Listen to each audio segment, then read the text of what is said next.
दिल्ली में उन गाड़ियों का उठाना शुरू हो गया है एमसीडी की तरफ से, पुलिस की तरफ से, जो गाड़ियां अपना टाइम पूरा कर चुकी हैं। 15 साल पुरानी पेट्रोल गाड़ियां, 10 साल पुरानी डीजल गाड़ियां उठ रही हैं। काफी परेशानी उनकी वजह से हो रही है।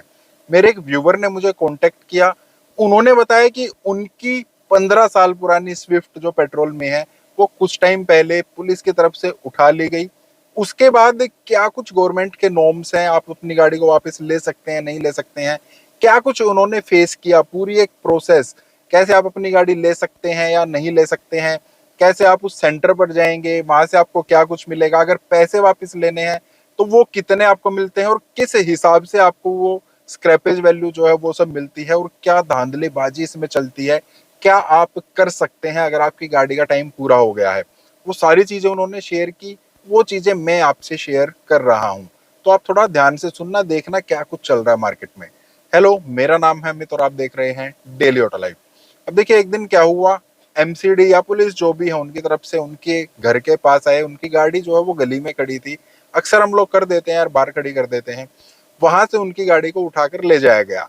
क्रेन आई, क्रेन ने उनकी गाड़ी को उठा लिया और वो जो भी स्क्रैप सेंटर है नियरेस्ट जो भी है, वहां पर उनकी गाड़ी चली गई और उनको बता दिया गया कि आपकी गाड़ी इस वजह से उठाई जा रही है।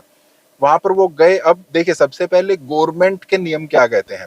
अगर आपकी गाड़ी को 15 साल हो चुके हैं, या डीजल गाड़ी है जिसको 10 साल हो चुके हैं, तो वो गाड़ी अगर पब्लिक प्लेस पर मिली, पब्लिक प्लेस का मतलब आपके घर के अंदर नहीं है, आपकी पर्सनल पार्किंग में वो गाड़ी नहीं है, उसके अलावा कहीं भी वो गाड़ी मिलती है, बेशक वो खड़ी है, बेशक वो चल रही है, वहां से उसको जब्त किया जा सकता है और कर लिया जाएगा। ठीक है, तो उसी वजह से अब दिल्ली में काफी सारे लोगों के पास अपनी पर्सनल पार्किंग नहीं है, हम बाहर गाड़ी खड़ी कर देते हैं, तो उसी वजह से वो गाड़ी जो है उन्होंने उठा ली। उसके बाद गवर्नमेंट क्या कहती है, अगर आपको अपनी गाड़ी वापस चाहिए है, वो भी 2 केस के लिए चाहिए होगी। अगर आपको अपनी गाड़ी वापस चाहिए है तो आपको 10,000 रुपए फाइन देना पड़ेगा, प्लस जहां पर आपकी गाड़ी खड़ी है, जितने दिन के लिए भी खड़ी है, 1 महीने के अंदर अंदर आपको कॉन्टेक्ट करना है।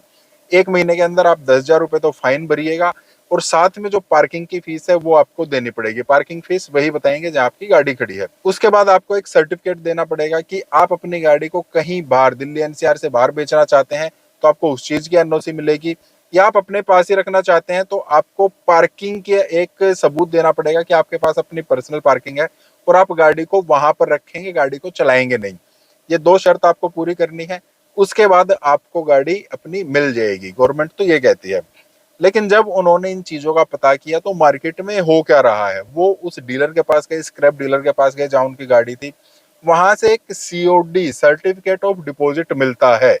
ये भी गवर्नमेंट क्या कहती है, अगर आप अपनी गाड़ी को स्क्रैप कर देते हैं, जो उसकी वैल्यू है वो आपको मिल जाती है, साथ में सीओडी, आपको सर्टिफिकेट ऑफ डिपॉजिट मिल जाता है, तो वो सर्टिफिकेट ऑफ डिपॉजिट दिखा के जो आप नई गाड़ी ले रहे हैं, उसमें रजिस्ट्रेशन चार्जेस जो होते हैं वो आपके फ्री हो जाएंगे।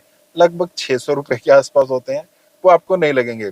साथ में जो आरटीओ चार्जेज हैं, वो भी आपको लगभग 25% के आसपास की छूट मिल जाएगी। अगर आपने कोई ऐसी गाड़ी ली है जिस पर 1 लाख रुपए आपका रोड टैक्स बनता है, जो स्टार्टिंग में हम आरसी बनवाते हैं, नंबर प्लेट आती है, अगर 1 लाख रुपए बनता है तो उस पर 25%, मतलब 25,000 रुपए के आसपास आपको छूट मिल जाएगी। ये भी बोला गया है। लेकिन काफी सारे डीलर्स को अभी, जो न्यू कार डीलर्स है ना, उनको पता नहीं है कि ये सीओडी किस तरीके से काम करता है, तो किसी किसी को इसमें छूट मिल जाती है, काफी सारे लोगों को नहीं मिलती है, तो उसका भी अभी इतना पक्का नहीं पता, गवर्नमेंट ये कहती है। तो उनको, व्यूवर को, ना तो सीओडी मिला, उनकी पुरानी गाड़ी जो स्विफ्ट थी उसकी वैल्यू उनको मिली 16,750 रुपए। वो किलो के हिसाब से लेते हैं क्योंकि वो एक किस्म से स्क्रैप हो गई है। 19 रुपए किलो के हिसाब से उनकी गाड़ी ली गई और 16,750 रुपए उनको दे दिए गए। तो अब इतनी कम वैल्यू उनको मिल रही थी तो उन्होंने सोचा चलो यार अपनी गाड़ी को ना छुड़वा ही लेते हैं, कहीं बाहर सेल कर देंगे। एक स्विफ्ट के लिए सिर्फ 16,000 रुपए मिलना, जो सिर्फ 70,000 किलोमीटर के आसपास चली गाड़ी थी, बिल्कुल साफ गाड़ी थी, अच्छी चल रही थी, कोई दिक्कत उसमें नहीं थी। तो उन्होंने यही सोचा, उन्होंने प्रोसेस पूछा वहां पर जो स्क्रैप डीलर था, तो उसने बताया 10,000 रुपए तो आपके ऊपर फाइन है, वो आपको देना पड़ेगा। साथ में यहाँ पर पार्किंग चार्जेस हैं, जितने दिन भी आपकी गाड़ी खड़ी रहेगी ना, उसके हिसाब से 500 या 600 रुपए पर डे के हिसाब से उनको चार्जेस बता दिए गए। ठीक है यार, वो भी मैं दे दूंगा, 2 ही दिन तो हुए हैं। नहीं, ऐसे नहीं देंगे, 2 दिन तो आपको हुए हैं।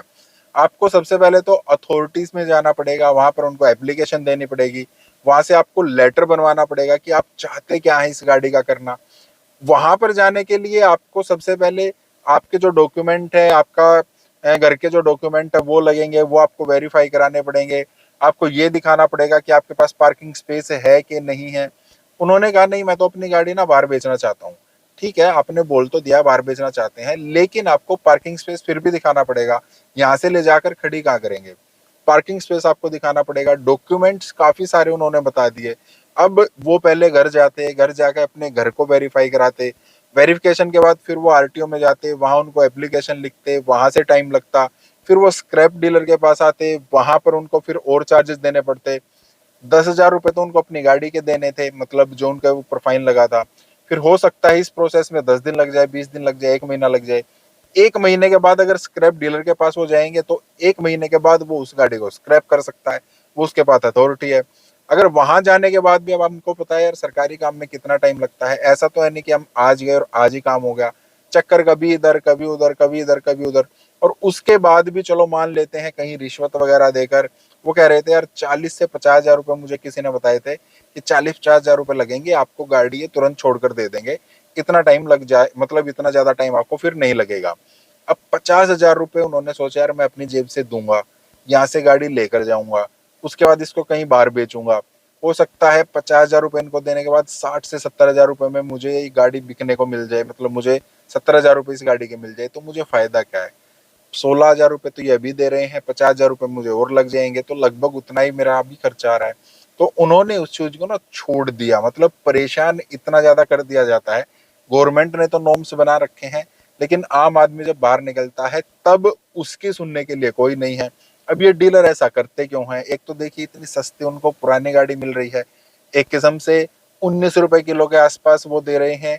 मार्केट में जाएंगे, पुराना लोहा अगर हम बेचते हैं तो लगभग 30 से 32 रुपए किलो के आसपास तो वैसे ही रेट चल रहा है।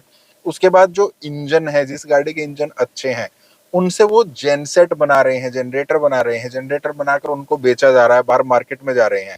उन्होंने तो आपसे 16,500 रुपए की, 17 हजार की, 20 हजार रुपए की गाड़ी ले ली है, लेकिन आगे पार्ट्स में करके वो उस गाड़ी को लाखों रुपए में बेच रहे हैं।